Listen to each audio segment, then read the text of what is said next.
Day-Day's Ghost Story. We were coming out of the rapids about 2 days from Boating, in a part of the river I knew all too well, when I tasted a storm. The last thing I wanted right about then was a storm. I wanted to get my men and our canoe past that spit of land. It's shaped like a little hook and juts out into the river. The name of that place is Where the Sisters Eat. I wanted to get past it because we were hoping to catch up with a certain trader and sell to him. Besides, as I'd heard it, nobody liked to camp there at Where the Sisters Eat. Strange things happened at that place.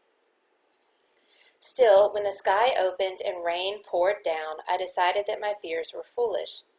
As much as my men wanted to go on, I decided we had no choice. They grumbled, but we pulled into shore, dragged our canoes up to the drier ground under the pine trees. By then, the rain was driving down, hard. The wind was shaking the trees. There was no question of making a fire. We just had to wait it out in the cold, in the dark. So I heaped pine needles and soft branches in a bed, rolled myself underneath the canoe in my blanket. So far, everything was fine, I thought. Maybe the stories I had heard about the place were lies, things that never happened. I turned over to try and get a little sleep. I had barely dozed off when a sudden shaft of lightning hit near, struck a tree that crashed down in the woods. All I could do was hope I had chosen a lucky spot where lightning wouldn't strike, where no tree would topple down. I should have taken my tobacco out right then and offered it up to the good spirits. I should have remembered my mother's ways. But I did not, and here is what happened after I fell asleep again, the next time I woke. I came awake with a jolt, uneasy. Too quiet, that's the first thought I had. Too quiet. No wind, no rain, no moonlight either. The clouds hung thick and heavy as a priest's black wool robe. I waved my hand in front of my face, couldn't see even the barest outline. That's how dark it was, and that's when I heard them. I heard the women arguing over bones. They were, of course, no living women within hundreds of miles, but I was groggy and didn't think of that.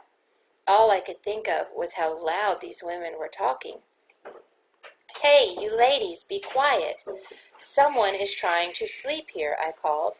For a little while, they lowered their voices, and then their argument broke out again and they started to shout. They had settled down to quarrel near my canoe, and I was now steaming mad. "Bekayan!" I yelled at them, loud and harsh, to be quiet. Again they lowered their voices, but just as soon as I got comfortable again and started to doze, they broke into a loud chatter once more. It wasn't that they sounded ugly. Their voices were high and sweet, though they were having a disagreement. It was just that they were so loud, and right over my head, sitting on the canoe. I heard their weight creak on the spruce ribs. "You be careful out there." I was getting even angrier. They took no notice of me, just continued their excited disagreement. Here's what they said. "You give me the first meat, sister. You take the first bone. Give me the second meat. You take the first bone. I'll have the foot. I'll have the head. No, you won't. I'll have the head and the leg too, sister. How shall we divide the others? Let's gamble for them. Let's." "It's a good thing we raised that storm," said one of the sisters, laughing. "How else would we catch our food so easily?" "My stomach hurts," was the answer. "It's been a long time since we caught this many." And then, all of a sudden, I understood. I was the first meat, the second bone. We men were the food. The ghostly sisters had come to hold their feast. Us. My sweat turned cold. I remembered all too well how bothersome bad spirits were, even dangerous. These ones had perhaps starved to death, and so were eternally hungry. They themselves had revealed how they struck up storms to force travelers to seek shelter. No wonder my men hadn't wanted to camp out on the spit of land called Where the Sisters Eat. Day-Day fell silent then and stared into the fire at the center of the Waikigan. Nobody said a word. Even baby Nemo seemed to listen, horrified, as Day-Day thought about his next move. how he would save himself from the cannibal ghosts. Dede finally went on. Here's what I did. Luckily, I thought of my father's advice. Never let fear take your mind away, he said. Always think. So instead of giving in to fear, I put fear aside and thought. And into my mind, once I let myself hear it, a plan came. Immediately, I put it into action. Bam, bam! I began to knock on the inside of my canoe. I huffed like a bear and shouted in a growly voice. Wasn't he delicious, this man? Best one I ever ate. Did you hear that? Said the sister above me. A bear has eaten some of our precious food. How dare that bear steal from us? They were both furious, and to make them more furious yet, I stuck the butt of my rifle out and whacked one of their feet, hard. Ow, ow, she cried. Why did you hurt me, my older sister? I didn't, said the older. Did too, shrieked the younger. You and that bear, always lying and greedy. Me and the bear nothing. Take that. Ow! Dede gave a horrifying shriek that made the skin on Omachias's neck crawl, heart jolt, scalp tighten with fear. She snuggled deeper into the blankets and robes next to Grandma, who held her tight. Ow! Again, Dede gave his version of the ghostly shriek. Big Pinch covered his head and crashed into Mama's lap. Dede let a silence fall and then told the ending in a hushed, spooky tone. The two sisters began to hit at each other, first with their fists, then with sticks, then with rocks pulled from the ground. While they were occupied with trying to kill each other, I loaded my canoe quick as could be. I could hear the others doing the same. No doubt, listening to the sisters' plan to eat us, the men had been shaking in their blankets. Just as we were pushing off, one of the sisters noticed us leaving, and with a scream she bounded toward us. I was the last one out, steering from behind.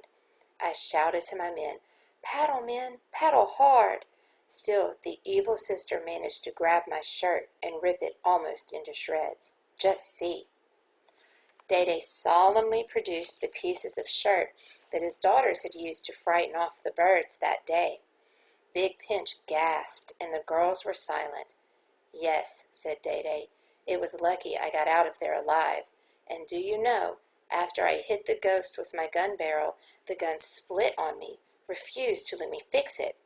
Fortunately, we did catch up with that trader who always made such a good price to us. And luckily, too. Dede drew out the last word teasingly, which made the girls' ears perk with interest. Luckily, I was able to trade for a few small things. Dede drew a little cloth-wrapped package from inside his shirt.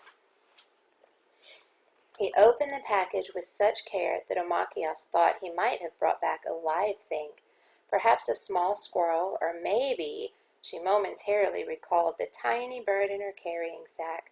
Was it even still in the corner? Probably it was quite dead by now. Omachias felt a pang.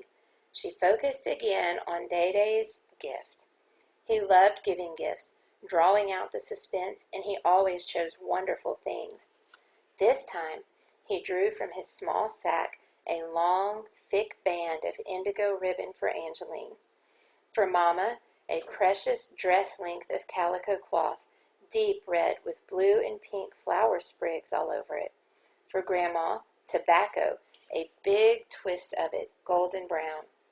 Big Pinch received a small knife, and Baby Niwo one tiny piece of velvet to lay against his soft cheek. As for Omachias, something special was in store, said Dede. Something he had made himself. She caught her breath. Nah, he said, here, this is for you.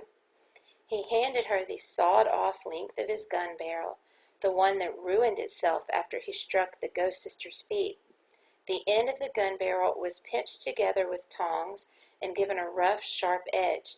It was clearly Omachias gulped to see it, a hide scraper.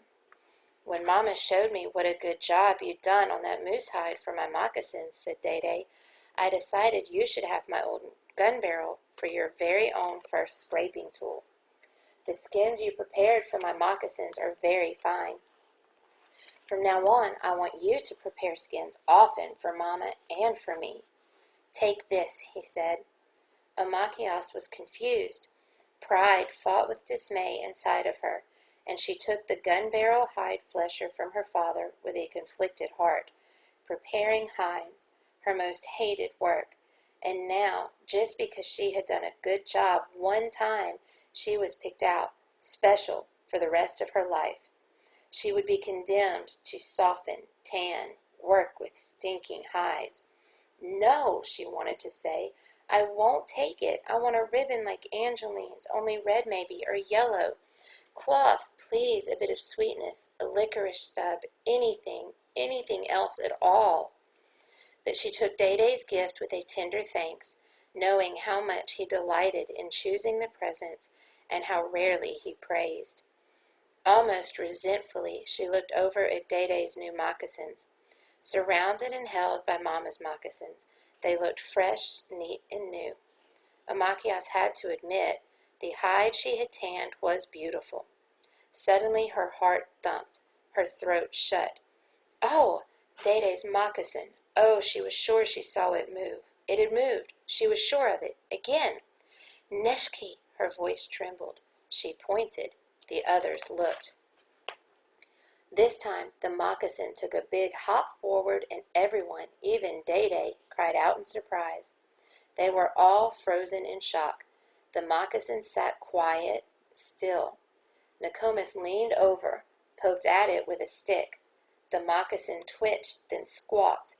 Amachias jumped up, for she remembered instantly that she'd left her carrying sack right next to the door with the moccasins.